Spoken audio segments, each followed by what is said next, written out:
16 months in power, and Britain's Prime Minister, Sir Keir Starmer, is already known by more nicknames than most leaders collect in a lifetime.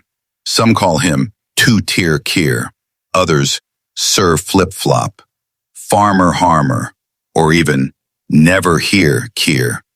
But what do these names really say about the man who promised to rebuild trust in British politics? When Labour marched back into government last June, the country was told to expect stability after 14 years of chaos. Yet, only months later, many wonder, is this really the change we were promised, or just the same politics wrapped in a new color? The first nickname came after the Southport riots, Two-Tier Keir. Protesters accused Starmer's government of enforcing a double standard in justice, depending on who you were or where you came from. The outrage went global, even catching the attention of Elon Musk, who repeated the phrase to millions online. If billionaires across the Atlantic can see the problem, why can't Westminster?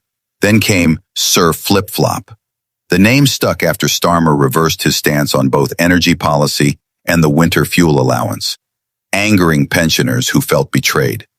One day, it's compassion for those struggling to heat their homes. The next, it's austerity in a different coat. So tell me, when a leader changes his mind this often, can a nation still trust his direction? In the middle of this, we want to hear from you, our England Now 7 community. Do you think political flexibility is a sign of realism or weakness? Comment below as you watch. We'll feature your best thoughts in our next episode. Now, let's talk about Here Keir. Reports revealed that Starmer accepted thousands of pounds worth of clothes and spectacles from longtime Labour donor Wahid Ali. It's not illegal, but is it right? While millions of Britons count every penny at the supermarket, the Prime Minister wears designer suits on the house. Does that sound like a government of the people to you? And just when the headlines couldn't get any sharper, another nickname took root, Farmer Harmer. Starmer's decision to impose a new tax rate on UK farmers sent shockwaves through the countryside. Some farmers said they'd rather close shop than face spiraling costs. On bonfire night, protesters even unveiled a giant effigy of the Prime Minister, wearing a badge that read, Farmer Harmer. Symbolic? Perhaps. Or a warning of how fast the mood can turn when ordinary livelihoods are at stake. But it didn't stop there.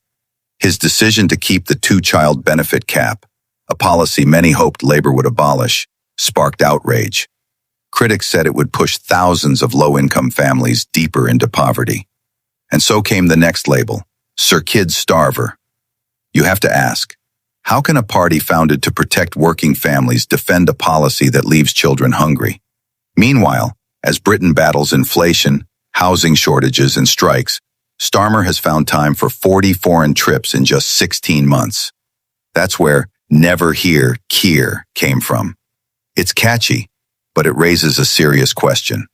If the Prime Minister is always abroad, who's steering the ship at home? Let's pause for a thought. Leadership isn't just about policy, it's about presence. Do you think a leader should travel the world to boost Britain's image, or stay at home and fix what's broken? Let us know in the comments.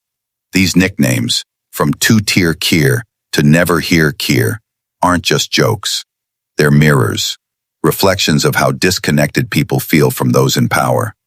Each one tells a story of promises made, confidence shaken, and a growing sense that the government doesn't hear the very people it claims to represent. But maybe this isn't just about Starmer.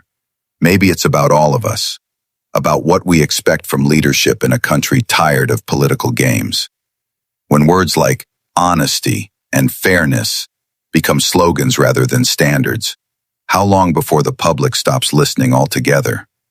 Before we end, think about this. What defines a prime minister? The policies he passes or the trust he inspires? Can Britain rediscover faith in its politics? Or have we reached a point where every leader becomes a meme before they become a legacy? If you've made it this far, hit like to support our work and subscribe to England Now 7 for more stories that dig beneath the headlines and ask the questions others avoid. Because democracy only works when we all stay awake. Sources: The Sun, Starmer's two-tier Keir nickname has stuck. The Spectator. Why can't the Tories come up with a good nickname for Keir Starmer? Wikipedia. List of nicknames of Prime Ministers of the United Kingdom. Indy 100. Sir Softy to Inaction Man. Politicians' nicknames explained.